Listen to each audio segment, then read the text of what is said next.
इस कहानी की शुरुआत में हमें जंगल दिखाया जाता है जहां सभी जानवर अपने राजा मुफासा की सभा में जा रहे होते हैं। सभी मुफासा की गुफा के बाहर आ जाते हैं। तभी वहां एक बंदर आता है और वो मुफासा के बेटे का अभिषेक करता है। फिर वो सिम्बा को बाहर लाकर सभी को बताता है कि राजकुमार सिम्बा आने वाले समय में हमारा अगला राजा बनेगा। सब जानवर बहुत खुश होते हैं। फिर हमें मुफासा के भाई स्कार को दिखाया जाता है जो एक चूहे का शिकार कर रहा होता है। तभी जाजू उसके पास आता है। जाजू एक बर्ड होता है जो मुफासा का बहुत ही वफादार होता है। जाजू स्कार को कहता है कि महाराज आने वाले हैं, लेकिन तभी वो जोजो को मारने लगता है। लेकिन तभी वहाँ मुफासा आ जाता है। वो स्कार को कहता है कि तुम सिम्बा के अभिषेक में क्यों नहीं आए। तो स्कार कहता है कि मैं भूल गया। लेकिन स्कार जानबूझकर सिम्बा के अभिषेक में नहीं गया था क्योंकि वो सिम्बा को अगला राजा बनता हुआ नहीं देखना चाहता था। वो चाहता था कि वो ही अगला राजा बने। मुफासा उसे कहता है कि तुम मुझे पहले की तरह धोखा मत देना और आने वाले समय में मेरा बेटा सिम्बा ही राजा बनेगा। फिर स्कार वहां से चला जाता है। फिर हमें रात को वही बंदर दिखाया जाता है जो पेड़ पर सिम्बा का स्केच बना रहा होता है और बहुत खुश होता है। फिर हमें अगली सुबह सिम्बा को दिखाया जाता है जो सुबह जल्दी उठ चुका होता है क्योंकि उसके डैड ने उससे प्रॉमिस किया था कि हम सुबह घूमने जाएंगे। इसीलिए वो अपने बाबा को जगाता है। मुफासा सिम्बा को कुछ दिखाने के लिए उसे चोटी पर ले जाता है। मुफासा सिम्बा को कहता है कि देखो सिम्बा, जहाँ तक इस सूरज की रोशनी फैली है वो हमारा साम्राज्य है और एक राजा का समय सूरज की तरह चढ़ता है और वैसे ही ढल जाता है और एक दिन ये सूरज मेरी सांसों के साथ डूबेगा और फिर तुम्हारे समय के साथ वापस उठेगा। सिम्बा को विश्वास नहीं हो रहा था कि ये सारी गौरव भूमि मेरी होगी। मुफासा उसे कहते हैं कि देश किसी एक का नहीं होता, लेकिन तुम इस देश के रक्षक बनोगे। सिम्बा कहता है कि जब मैं राजा बनूंगा, जब ये पहाड़, तालाब, काली घाटी सब पर मेरा राज होगा। मुफासा उसे कहता है कि तुम काली घाटी कभी नहीं जाओगे। लेकिन सिम्बा कहता है कि राजा तो कहीं भी जा सकता है, कुछ भी ले सकता है।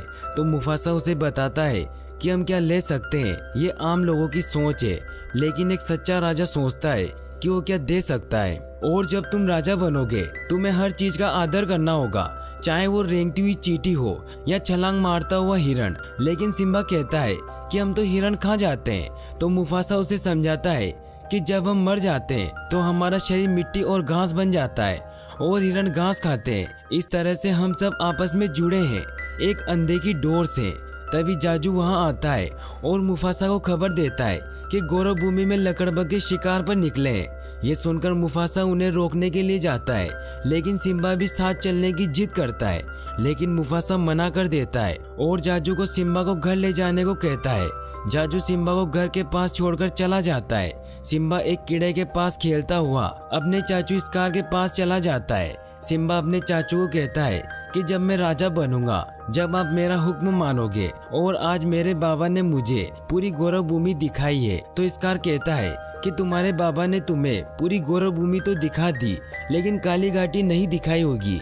सिम्बा कहता है कि हाँ, मेरे बाबा ने मुझे वहाँ जाने से मना किया है। स्कार कहता है कि उन्होंने बिल्कुल सही कहा क्योंकि वो हाथियों का कब्रिस्तान है, बच्चों का मैदान नहीं। स्कार जानबूझकर सिम्बा को काली घाटी के बारे में बताता है ताकि वो वहां जाए। स्कार सिम्बा को कहता है कि वहाँ सभी बड़े जा चुके हैं, लेकिन वो कोई आम जगह नहीं है। वहाँ हर तरफ खोलता हुआ लावा है और स्कार सिम्बा को इस बात को राज ही रखने को कहता है। सिम्बा अपने घर जाता है जहाँ सिम्बा की माँ सराबी उसे प्यार करने लगती है। तो सिम्बा नाला के साथ तालाब जाने को कहता है, लेकिन सराबी कहती है कि तुम ज्यादा आगे मत जाना और जाजू भी तुम्हारे साथ जाएंगे। सिम्बा तालाब की तरफ निकलता है और रास्ते में वह सब गाना गाते हुए बहुत मस्ती करते हैं। जाजू भी उनके साथ होता है। वहाँ बहुत सारे जानवर होते हैं, लेकिन सिम्बा और नाला जाजू से चिपकर दूर चले जाते हैं। सिम्बा नाला को लिए काली घाटी की ओर बढ़ने लगता है। काली घाटी में हर तरफ हड्डियां पड़ी हुई थी। नाला सिम्बा को कहती है कि हम घर से बहुत दूर आ गए हैं, हमें वापस चलना चाहिए। लेकिन सिम्बा उसकी नहीं सुनता और कहता है कि हम काली घाटी में आ गए हैं, अब हमें कोई भी बच्चा नहीं कहेगा। वो धीरे धीरे आगे बढ़ रहे होते हैं और वहाँ हर तरफ खोलता हुआ लावा उबल रहा होता है। उन्हें ऐसा लगता है जैसे कि उन्हें कोई देख रहा हो, लेकिन उन्हें कोई नजर नहीं आता। और वो आगे बढ़ते रहते हैं। तभी वहाँ लकड़बग्गे आ जाते हैं और उन्हें चारों ओर से घेर लेते हैं। फिर वहाँ लकड़बग्गों की लीडर शेंजी आती है और कहती है कि आज हमारा किस्मत जाग उठा है, क्योंकि आज हम एक राजकुमार को खाएंगे। तभी सिम्बा कहता है कि तुम मुझे छू भी नहीं सकती, क्योंकि मैं होने वाला राजकुमार हूँ। शेंजी कहती है कि मुफासा का हम पर राज नहीं चलता और उन्हें खाने के लिए आगे बढ़ती है। तभी वहाँ जाजू आ जाता है और वो कहता है कि इन्हें जाने दो, इनसे बहुत बड़ी गलती हो गई और अगर तुमने इन्हें मारा तो महाराज तुम्हारी लाशें बिछा देंगे। शेंजी कहती है कि लकड़बग्गों और शेरों की जंग तो हमेशा से चलती आ रही है, इसीलिए आज हम मुफासा के वंश को ही खत्म कर देंगे और वो उन पर हमला करने लगती है। लेकिन तभी जाजू उस पर हमला कर देता है और दोनों बच्चों को भागने को कहता है। सिम्बा और नाला भागते हुए एक छोटी सी सुरंग में चले जाते हैं और सभी लकड़बग्गे उन्हें ढूंढने लगते हैं। सिम्बा और नाला उस सुरंग में भागने लगते हैं और सभी लकड़बग्गों से बचकर भाग रहे होते हैं। वो उस सुरंग से बाहर निकल आते हैं, लेकिन बाहर सभी लकड़बग्गे उन्हें घेर लेते हैं। लेकिन तभी वहाँ मुफासा आ जाता है और उन सब लकड़बग्गों को मारकर फेंकने लग जाता है। सब लकड़बग्गे उससे डरकर पीछे हो जाते हैं। मुफासा शेंजी से कहता है कि आज के बाद मेरे बेटे की तरफ आंख उठाकर देखा तो मुझसे बुरा कोई नहीं होगा। शेंजी डरते हुए कहती है कि हमसे गलती हो गई, हमें माफ कर दो। मुफासा उसे आखिरी चेतावनी देकर अपने बच्चों को लेकर वहां से चला जाता है। वो उन्हें एक जगह पर लेकर जाता है और जाजू को कहता है कि नाला को घर ले जाओ। जाजू मुफासा को कहता है कि सिम्बा को ज्यादा मत डांटना। मुफासा कहता है कि बच्चों को सबक सिखाना भी तो बाप का फर्ज होता है। जाजू नाला को अपने साथ ले जाता है। सिम्बा अपने बाबा के पास जाता है। मुफासा उसे कहता है कि तुमने जानबूझकर मेरी बात नहीं मानी, तुम्हारी जान जा सकती थी और उससे भी बड़ी गलती की तुमने नाला को खतरे में डाला। तुम्हें अंदाजा भी है कि ये कितना गलत था, तुमने गौरव भूमि का भविष्य दांव पर लगा दिया। सिम्बा कहता है कि मैं आपको दिखाना चाहता था कि मैं भी आप ही की तरह बहादुर हूँ। मुफासा उसे समझाता है कि बहादुरी दिखाने की चीज नहीं है, बहादुर जब बनो जब जरूरत हो। लेकिन सिम्बा कहता है कि आप तो किसी से नहीं डरते। मुफासा कहता है कि आज मैं डर गया था, मुझे लगा था कि मैं तुम्हें खो दूंगा। फिर सिम्बा को अपनी गलती का एहसास हो जाता है और वो दोनों मस्ती करने लग जाते हैं। सिम्बा अपने बाबा को कहता है कि हम दोस्त हैं और हम हमेशा साथ रहेंगे। तभी मुफासा उसे बताता है कि मेरे पिताजी मुझे हमेशा एक बात कहा करते थे कि आसमान के सितारों से हमारे पूर्वज हमें देख रहे हैं और अगर तुम कभी खुद को अकेला पाओ तो एक बात याद रखना कि वो हमेशा हमारे साथ रहते हैं, हमें सही रास्ता दिखाने के लिए। लेकिन सिम्बा कहता है कि मुझे तो कुछ नहीं दिख रहा। तो मुफासा उसे कहता है कि बस देखते रहो। फिर हमें काली घाटी दिखाई जाती है जहाँ स्कार लकड़बग्गों से मिलने आता है। स्कार उनसे कहता है कि तुम यहाँ एक कीड़ा तक नहीं छोड़ते और जब मैंने यहाँ 2 पिल्ले भेजे तो तुमने उसे जिंदा छोड़ दिया। तो लकड़बग्गे उनसे पूछते हैं कि तुम यहाँ क्या लेने आए हो। तो वो कहता है कि मैं यहाँ तुम्हें जिंदगी भर की दावत देने आया हूँ। तो शेंजी उसे कहती है कि तुम भिखारी हमें क्या दोगे। स्कार कहता है कि मैं गौरव भूमि का हर एक जानवर तुम्हें दूंगा जिसको तुम अपना शिकार बना सकते हो। शेंजी उसे कहती है कि गौरव भूमि तुम्हारी नहीं है कि तुम उसे बांट दो। गौरव भूमि में महाराजा के बगैर शिकार नहीं हो सकता। तो स्कार कहता है कि क्यों ना हम सब उसे मिलकर मार दें और जब मैं राजा बनूंगा तो तुम जितना मर्जी हो उतना शिकार कर सकते हो। और फिर वो सब उसके साथ हो जाते हैं। फिर अगली सुबह हमें सिम्बा और मुफासा को एक घाटी पर दिखाया जाता है। सिम्बा अपने चाचू से कहता है कि कल मैंने जो किया उसकी वजह से मेरे बाबा मुझसे बहुत नाराज हैं। तो स्कार उसे कहता है कि इसीलिए तो हम यहाँ आए हैं, तुम यहाँ अपनी दहाड़ की प्रैक्टिस कर सकते हो जिससे तुम्हारी दहाड़ इतनी ज्यादा हो जाएगी कि ये पूरी घाटी गूंज उठेगी और ये देखकर तुम्हारे बाबा बहुत खुश हो जाएंगे, क्योंकि जब भैया छोटे थे तब उन्होंने भी यही प्रैक्टिस की थी। फिर स्कार सिम्बा को वहीं छोड़कर चला जाता है क्योंकि यह सब स्कार की चाल होती है। वो अपने साथियों को कहकर वाइल्ड बीस्ट को घाटी में छुड़वा देता है जिससे वहाँ हड़कंप मच जाती है। वाइल्ड बीस्ट दौड़ते हुए सिम्बा की तरफ आ रहे होते हैं। वो बहुत सारे होते हैं। सिम्बा उनसे बचने के लिए वहाँ से भागने लगता है। वो वाइल्ड बीस्ट से बचता हुआ एक पेड़ की डाली को पकड़ लेता है। वहीं स्कार अपने प्लान को पूरा करने के लिए मुफासा के पास जाता है और कहता है कि घाटी में हड़कंप मच गई है और सिम्बा वही है। ये सुनकर वो घाटी की तरफ दौड़ते हैं। वहीं सिम्बा उस पेड़ पर लटका होता है। जाजू उसके पास पहुंच जाता है और उस सिम्बा को कहता है कि पेड़ को पकड़ कर रखना, मैं महाराज को बताता हूँ। जाजू मुफासा को बताता है कि सिम्बा उस पेड़ पर लटका हुआ है। मुफासा उस घाटी से उतरकर सिम्बा के पास जाने लगता है। वहीं स्कार जाजू को कहता है कि मैं महाराज की मदद करता हूँ, तुम जाकर सेना बुलाकर ले आओ। मुफासा सिम्बा को बचाकर उसे ऊपर पत्थर पर रख देता है, लेकिन इतने में वाइल्ड बीस्ट उस पर अटैक कर देते हैं, उसे अपने साथ ले जाते हैं। सिम्बा बहुत घबरा जाता है, लेकिन तभी मुफासा छलांग लगाता हुआ ऊपर आता है और अपने पंजों की मदद से पहाड़ पर सीधा ही चढ़ने लगता है। वो ऊपर तक पहुंच जाता है, लेकिन तभी वहां स्कार आ जाता है और उस पर हमला करके उसे नीचे फेंक देता है। सिम्बा वहां नीचे होता है, इसीलिए उसे कुछ दिखाई नहीं देता, बस उसे अपने बाबा गिरते हुए नजर आते हैं। सिम्बा अपने बाबा के पास जाता है। वो अपने बाबा को उठाने की कोशिश करता है, लेकिन वो नहीं उठते। सिम्बा को कुछ समझ नहीं आ रहा होता, वो काफी परेशान होता है। वो मदद के लिए आवाज भी लगाता है, लेकिन उसकी पुकार कोई नहीं सुनता। वो अपने बाबा के पास जाता है और गोद में सो जाता है। तभी वहाँ स्कार आता है और ऐसे बिहेव करता है जैसे उसने कुछ किया ही नहीं हो। वो सिम्बा से कहता है कि तुमने क्या किया, तुम्हारी वजह से महाराज अब इस दुनिया में नहीं रहे। तुम्हारे बाबा को तुमसे कितनी उम्मीद थी, उन्होंने तुम्हें कितने लाड प्यार से पाला था और तुमने उन्हें ये सिला दिया। सिम्बा कहता है कि मुझे नहीं पता था कि ऐसा होगा। स्कार कहता है तुम्हारी माँ क्या सोचेगी कि उसके बेटे ने ही उसके बाबा की जान ले ली। सिम्बा स्कार से पूछता है कि अब मैं क्या करूं। स्कार सिम्बा को कहता है भागो, भाग जाओ और कभी लौटकर वापस मत आना। सिम्बा वहां से भागने लगता है, लेकिन स्कार सिम्बा को भी रास्ते से हटाने के लिए लकड़बग्गों को उसे मारने भेजता है। लकड़बग्गे सिम्बा के पीछे पड़ जाते हैं। सिम्बा उनसे बचकर भाग रहा होता है। वो ऊपर चोटी पर चढ़ जाता है, लेकिन तभी रास्ता खत्म हो जाता है और वो चोटी से फिसलकर नीचे गिरने लगता है। लकड़बग्गे वहां आते हैं और उनको लगता है कि सिम्बा नीचे गिरकर मर गया है और वो वहां से चले जाते हैं, लेकिन सिम्बा जिंदा होता है। वो उस पेड़ के नीचे बैठा होता है। सिम्बा घोरों भूमि छोड़कर जा रहा होता है। वहीं स्कार वापस पहुंचकर सभी को बताता है कि मुफासा और सिम्बा इस दुनिया में नहीं रहे और सबके सामने ऐसे बिहेव करता है जैसे उसे मुफासा की मौत का बहुत अफसोस हो। वो उन्हें कहता है कि काश मैं घाटी में वक्त पर पहुंच जाता तो शायद मैं भैया की जान बचा लेता। और फिर स्कार खुद को गौरव भूमि का राजा घोषित करता है और सभी लकड़बग्गों को भी वहाँ बुला लेता है। फिर हमें मंकी और जाजू को दिखाया जाता है, जो भी ये सब देख रहे होते हैं और उन्हें भी लगता है कि सिम्बा मर गया है।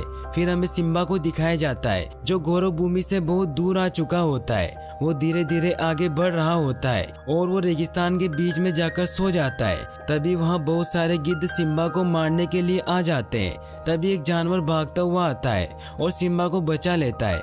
उसका नाम पुम्बा होता है और उसके साथ उसका एक दोस्त भी होता है जिसका नाम टिमोन होता है। वो दोनों बहुत फनी होते हैं। टिमोन को जब पता चलता है कि ये शेर का बच्चा है तो वो डरकर छिप जाते हैं। तो पुम्बा उसे समझाता है कि ये तो अभी बच्चा है, इसीलिए क्यों ना हम इसको पाल लें। जब ये बड़ा होगा तब ये हमारी टीम में होगा और फिर हमारी टीम बहुत ही खतरनाक बन जाएगी। ये सोचकर वो दोनों बहुत खुश होते हैं। सिम्बा उड़ जाता है तो वो दोनों उसे बताते हैं कि हम दोनों ने अपनी जान पर खेलकर गिद्धों से तुम्हें बचाया है। लेकिन सिम्बा कहता है कि क्या फर्क पड़ता है। ये सुनकर वो दोनों उससे पूछते हैं कि तुम्हें किस बात की टेंशन है। तो सिम्बा उन्हें कहता है कि मुझसे बहुत बड़ी गलती हो गई है। तो वो कहते हैं कि गलती किससे नहीं होती, गलती तो सबसे होती है, इसीलिए टेंशन नहीं लेने का और हमेशा खुश रहने का। और फिर वो दोनों सिम्बा को अपने साथ अपने घर ले जाते हैं। वो बहुत ही खूबसूरत जंगल होता है। वो तीनों गाना गाते हुए जा रहे होते हैं और अब सिम्बा भी टेंशन छोड़कर उनके साथ खुश हो जाता है। फिर वो दोनों सिम्बा को सबसे मिलवाते हैं। सब सिम्बा को देखकर डर जाते हैं और कहते हैं तुम शेर के बच्चे को यहाँ क्यों ले आए। सिम्बा कहता है मुझे बहुत भूख लगी है, मैं पूरा हिरण खा सकता हूँ।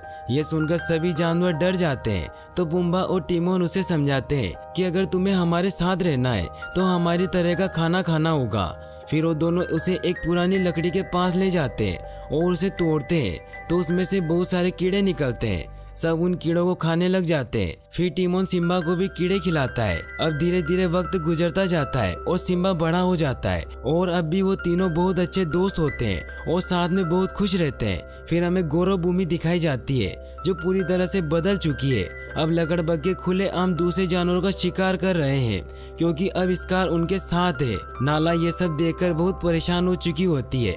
वो महारानी शराबी को कहती है कि हमें कुछ करना होगा, लेकिन शराबी कहती है कि अब स्कार यहाँ का राजा है। नाला कहती है कि हमें इस जगह को छोड़कर दूर चले जाना चाहिए। तो महारानी नाला को समझाती है कि गौरव भूमि हमारा घर है और हम अपने घर को छोड़कर नहीं जा सकते। फिर शेंजी शराबी के पास आती है और कहती है कि महाराज ने तुम्हें बुलाया है। स्कार कहता है कि बरसों पहले तुमने मुझे ठुकराकर मुफासा को चुन लिया था, लेकिन अब यहाँ का राजा मैं हूँ और बाकी के शेर तुम्हारी इज्जत करते हैं। इसीलिए जब तक तुम मेरी नहीं होगी वो मेरे नहीं होंगे, इसीलिए तुम मेरी रानी बन जाओ। शराबी कहती है कि मैं तुम्हारी रानी कभी नहीं बनूंगी। फिर रात हो जाती है, इसीलिए रात होते ही वो यहाँ से भागकर मदद लाने का प्लान बनाती है। वो सबसे छिपकर दबे पांव वहाँ से जा रही होती है, लेकिन स्कार उसकी स्मेल से उसका पता लगा लेता है, लेकिन जाजू उसे बचा लेता है और स्कार का ध्यान भटकाता है, जिससे नाला वहाँ से भाग जाती है। फिर हमें सिम्बा को दिखाया जाता है जो सभी के साथ खुशी से रह रहा होता है, लेकिन दूसरे जानवर सिम्बा से बहुत डरते हैं। सिम्बा सभी को खाना खिलाता है। फिर रात हो जाती है और उसे अपने बाबा की बहुत याद आ रही होती है। वो तारों की तरफ देख रहा होता है, तभी उसका एक बाल निकलकर उड़ जाता है। वो बाल उड़ता हुआ एक जगह से दूसरी जगह जाता हुआ उस मंकी के पास पहुंच जाता है। उस बाल को देखते ही मंकी समझ जाता है कि सिम्बा का बाल है और वो अभी जिंदा है। मंकी बहुत खुश हो जाता है। फिर हमें पुम्बे और टिमोन को दिखाया जाता है जो जंगल में बहुत मस्ती करते हुए गाना गा रहे होते हैं, लेकिन तभी उन पर नाला हमला कर देती है और दोनों उससे डरकर भागने लगते हैं। नाला पुम्बे के पीछे पड़ जाती है। नाला पुम्बे को मारने ही वाली होती है कि तभी वहाँ सिम्बा आ जाता है और उसे बचा लेता है। नाला और सिम्बा लड़ने लग जाते हैं। फिर सिम्बा को पता चलता है कि ये तो नाला है। नाला ये देखकर कि सिम्बा जिंदा है वो बहुत खुश होती है। सिम्बा भी बहुत खुश होता है। सिम्बा पुम्बा और टिमोन को बताता है कि नाला मेरी बेस्ट फ्रेंड है। सिम्बा नाला को कहता है ये जगह बहुत अच्छी है, यहाँ तुम्हें जो चाहिए तुम्हें वो मिलेगा। नाला सिम्बा को कहती है कि हमें गौरव भूमि वापस जाना होगा क्योंकि स्कार ने लकड़बग्घों के साथ मिलकर सेना बना ली है, इसीलिए तुम्हें वापस आना होगा क्योंकि तुम ही हमारे राजा हो। सिम्बा वापस चलने के लिए मना कर देता है और वो नाला को भी यही रुकने का कहता है, लेकिन नाला मना कर देती है। फिर भी सिम्बा उसे घुमाने के लिए ले जाता है। नाला को भी वो जगह बहुत पसंद आती है क्योंकि वो जगह बहुत खूबसूरत होती है। नाला और सिम्बा दोनों मस्ती करने लग जाते हैं। सिम्बा उसे सभी जगह घुमाता है और दोनों को एक दूसरे से प्यार हो जाता है। नाला सिम्बा को पूछती है कि अगर तुम जिंदा हो तो तुम इतने सालों से घर वापस क्यों नहीं आए, हमें तुम्हारी सख्त जरूरत है। तो सिम्बा कहता है कि सब ठीक ही तो है, मेरी जरूरत किसी को नहीं है। नाला कहती है कि तुम राजा हो और स्कार ने पूरी गौरव भूमि तबाह कर दी है और अब ना तो वहाँ खाना बचा है और ना ही पानी। सिम्बा कहता है कि मैं किसी के लिए कुछ नहीं कर सकता, लेकिन नाला उससे कहती है कि तुम अपनी माँ के लिए भी वापस नहीं चलोगे। लेकिन सिम्बा कहता है कि मैं कुछ नहीं कर सकता क्योंकि कुछ ना कुछ बुरा तो होता ही रहता है। नाला कहती है कि मैं यहाँ मदद के लिए आई थी, लेकिन ये मेरी सबसे बड़ी गलती थी कि मैंने तुमसे मदद मांगी, इसलिए अब मैं यहाँ से जा रही हूँ। नाला वहाँ से चली जाती है। सिम्बा काफी उदास हो जाता है, उसे नाला की बातों का बहुत बुरा लगता है। तभी वो मंकी सिम्बा को ढूंढते हुए वहाँ आ जाता है। वो सिम्बा से पूछता है कि तुम कौन हो, तो सिम्बा कहता है कि मैं कुछ नहीं हूँ। फिर वो कहता है कि जो कुछ नहीं होते वो बहुत ही खास होते हैं। सिम्बा कहता है कि आप तो कुछ नहीं जानते।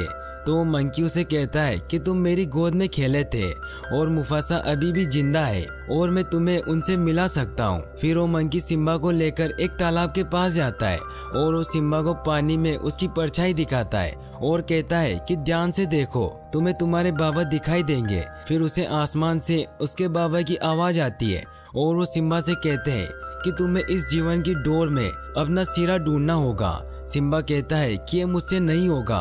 मुफासा कहता है कि याद रखो सिम्बा कि तुम कौन हो, एक सच्चा राजा। लेकिन सिम्बा अपने बाबा से माफी मांगता है कि मैं आप जैसा कभी नहीं बन सकता। तब मुफासा कहता है कि जब मैं राजा था तब मेरे लिए सबसे गौरव की बात थी कि तुम मेरे बेटे हो। तभी सुबह होने लगती है और सिम्बा कहता है कि आप मुझे फिर से छोड़कर मत जाइए। तो मुफासा कहता है कि मैं हमेशा तुम्हारे साथ था और हमेशा तुम्हारे साथ रहूंगा, बस याद रखना कि तुम कौन हो। फिर मंकी उससे दोबारा पूछता है कि कौन हो तुम। तो सिम्बा कहता है कि मैं सिम्बा, मुसाफा का बेटा। फिर वो भागता हुआ जाता है और जोर से दहाड़ मारता है। फिर वो नाला के पास जाता है। नाला उसे देखकर बहुत खुश होती है। फिर वो दोनों घर की तरफ भागते हैं। वो भागते हुए गौरव भूमि पहुंच जाते हैं। गौरव भूमि की हालत बहुत खराब हो चुकी होती है। नाला सिम्बा से कहती है कि अब तुम क्या करोगे। तो सिम्बा कहता है कि बाबा ने मुझे सूरज की रोशनी को छूती हर चीज का मुझे रक्षक बनाया था और अब मैं नहीं लड़ूंगा तो कौन लड़ेगा। तभी जाजू भी वहां आ जाता है और उस सिम्बा को जिंदा देखकर बहुत खुश होता है। तभी वहां पर पुम्बा और टिमोन भी आ जाते हैं। जाजू सिम्बा को कहता है कि हम मरते दम तक तुम्हारे साथ हैं।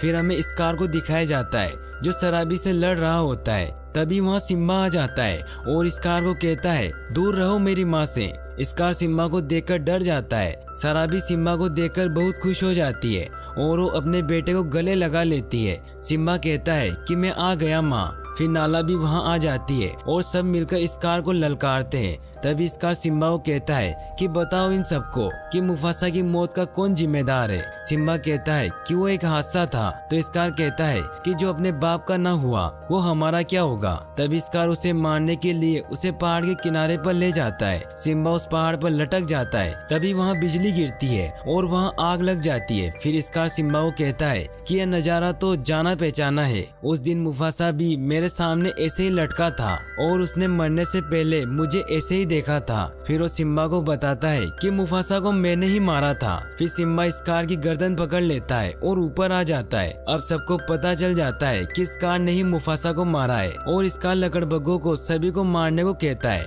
सिम्बा के दोस्त और बाकी के सभी शेर लकड़बग्गों से लड़ने लग जाते हैं। लकड़बग्गों और सिम्बा के साथियों के बीच कमाल की फाइट होती है और वो उन लकड़बग्गों को हरा देते हैं। तभी स्कार वहाँ से भागने लगता है तो सिम्बा उसका पीछा करता हुआ एक पहाड़ पर चला जाता है। वहाँ स्कार को भागने का कोई मौका नहीं मिलता और वो सिम्बा से कहता है कि मुझे माफ कर दो। तो सिम्बा कहता है कि इतना सब करने के बाद तुम्हें माफ कर दूं। स्कार कहता है कि मैंने कुछ नहीं किया, इन लकड़बग्गों ने ये सब किया, मैं तो उन लकड़बग्गों को मारने वाला था। सिम्बा उसे कहता है कि तुमने उन्हें धोखा दिया और मुझे भी धोखा दिया। फिर स्कार कहता है कि तुम तुम्हारे इकलौते चाचा की जान लोगे। तो सिम्बा कहता है कि नहीं, मैं तुम जैसा नहीं हूँ। फिर वो स्कार को यहाँ से भागने का कहता है। फिर स्कार उसको धोखा देकर सिम्बा की आंख में चिंगारी डाल देता है। फिर उसे मारने लगता है। दोनों में फाइट होती है और स्कार नीचे गिर जाता है लेकिन वो अभी भी जिंदा होता है। लेकिन तभी लकड़बग्गे उसके पास आते हैं और कहते हैं कि तुम हमें मारने वाले थे। फिर वो सारे लकड़बग्गे स्कार को मार डालते हैं।